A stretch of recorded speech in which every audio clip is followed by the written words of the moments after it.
Hello everyone, আজকে আমি আসছি গার্মেন্টসে। আমি আপনাকে দেখাবো এরা সাপ্লাই চেইনটা কিভাবে মেনটেন করে। তো চলুন দেখতে থাকি। যেহেতু আমরা যাচ্ছি বাসে করে বিশ্ববিদ্যালয়ের বন্ধু বান্ধব এবং আমাদের লাউসি অর্থাৎ টিচারদের সঙ্গে, সেহেতু যাবার পথে এই যে রাস্তার সুন্দর দৃশ্য, সেটি আপনাদেরকে না দেখালে হয়তো বা কিছু একটা মিস হয়ে যাবে। সেই জায়গা থেকে আমি এই দৃশ্যগুলো আপনাদের দেখাচ্ছি। দেখেন, 3D স্টাইলের ডিজাইন করা এই রাস্তাগুলো কতটা সুন্দর দেখায়। আমি আমার ক্যামেরা দিয়ে আপনাদেরকে দেখানোর ট্রাই করতেছি এবং দেখেন গাড়িগুলো কত সুন্দরভাবে যাচ্ছে। এখানে একটি মজার কথা হলো, গাড়িগুলো খুব একটা হর্ন ইউজ করে না। খুব একটা বলতে হর্ন এরা ইউজ করে না বললেই চলে, কারণ সবাই সবার লেনে যাচ্ছে, কেউ কাউকে ডিস্টার্ব করতেছে না এবং সোজা যাচ্ছে সবাই। কেউ কারো লেন ভঙ্গ করে না। তবে কেউ যদি অপরাধ করে থাকে তাহলে সেটা শাস্তি পেয়ে যাবে। সো আমি ফ্যাক্টরিতে চলে আসলাম।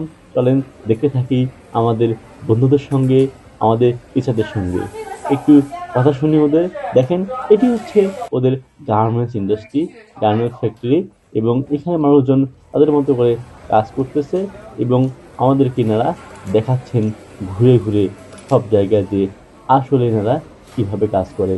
দেখেন, সবাই তাদের যে কাজের ড্রেস পরেই তারা কাজ করতে বসে গিয়েছে এবং প্রচন্ড মনোযোগ দিয়ে এনারা কাজ করতেছে।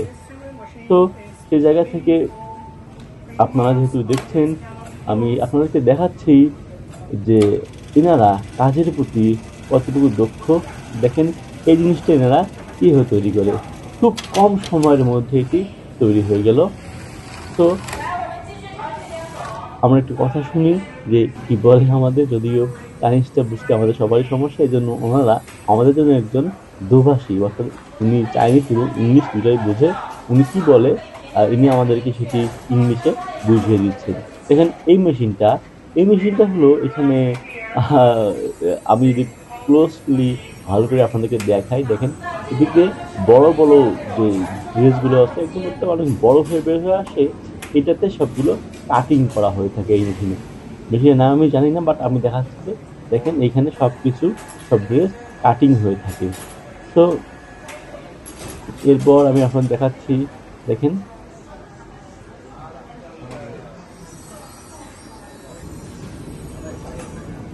জাস্ট একদম ওর যে সাইজটা লাগে সেই সাইজ ধরে ধরে মেপে মেপে এটি কেটে দিল।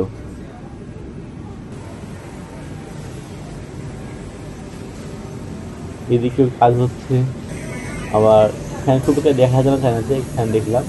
এখানেও সব কিছুতেই বাটন লাগাচ্ছে যে কোন কি জিনিস কিভাবে ইয়ে করতেছে সেটা এখানে দেখাচ্ছে। দেখেন, একদম ধরে ধরে ধরে ধরে কাজ করতেছে এখানে। আমি একদম ক্লোজে আপনাকে দেখাচ্ছি যে দেখেন, একদম একদম নিখুঁত ভাবে কাজ হচ্ছে এখানে। চাইনিজ মেশিন ইনারা যেগুলো ইউজ করে, যদি আমরা মনে করি চাইনিজ প্রোডাক্ট ইউজ চায় না, কিন্তু এদিকেও কাজ হচ্ছে। আবার ফ্যান খুব একটা দেখা যায় না চায়নাতে, ফ্যান দেখলাম। এখানেও সব কিছুতেই বাটন লাগাচ্ছে যে কোন কি জিনিস কিভাবে ইয়ে করতেছে সেটা এখানে দেখাচ্ছে। দেখেন, একদম ধরে ধরে ধরে ধরে কাজ করতেছে এখানে। আমি একদম ক্লোজলি আপনাকে দেখাচ্ছি যে দেখেন, একদম একদম নিখুঁত ভাবে কাজ হচ্ছে এখানে। চাইনিজ মেশিন এনারা যেগুলো ইউজ করে, যদি আমরা মনে করি Chinese product made in China, কিন্তু এনারা যেগুলো ইউজ করে সেগুলো একদম ব্র্যান্ডেড এবং মানে ওয়ান্ডারফুল কাজ করে, সহজে নষ্ট হয় না। এটি হচ্ছে মডেল রুম। এখানে কি ধরনের ড্রেস ফিটিং করা হয় সেগুলো এই রুমে দেখা যায়। আপনাদেরকে দেখাচ্ছি।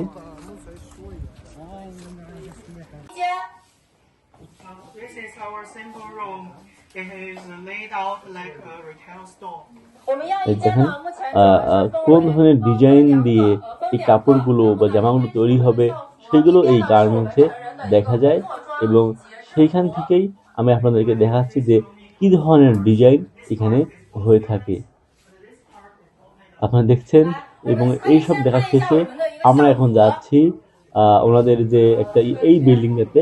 এখানে ওনাদের আছে যে আপনার মানে একদম পুরো ড্রেস আছে এখানে, অর্থাৎ এখানে দেখতে পাচ্ছেন আপনারা অলরেডি যে শার্ট প্যান্ট ব্লেজার, এবং এনারা ম্যাক্সিমাম সময় যে স্কুল ড্রেস বিশ্ববিদ্যালয়ের ড্রেস সেগুলো তৈরি করে।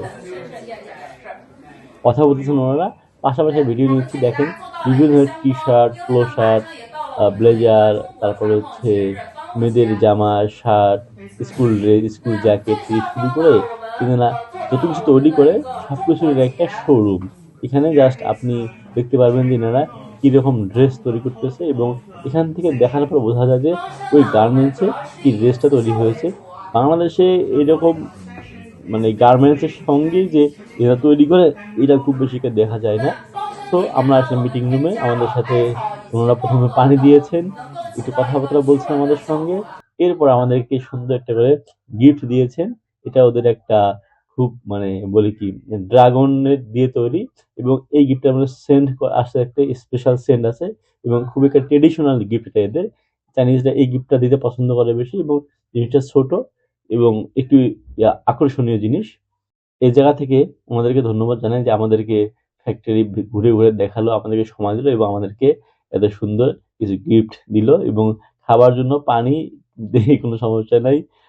পানি অসংখ্য থাকে এনাদের, সব জায়গায় যান। সো এই হচ্ছে আমার ভিডিও। আশা করছি আমার ভিডিওটা আপনাদের খুবই ভালো লেগেছে। ভালো লাগলে আমার চ্যানেলটি সাবস্ক্রাইব করবেন। ভালো থাকবেন। আল্লাহ হাফেজ।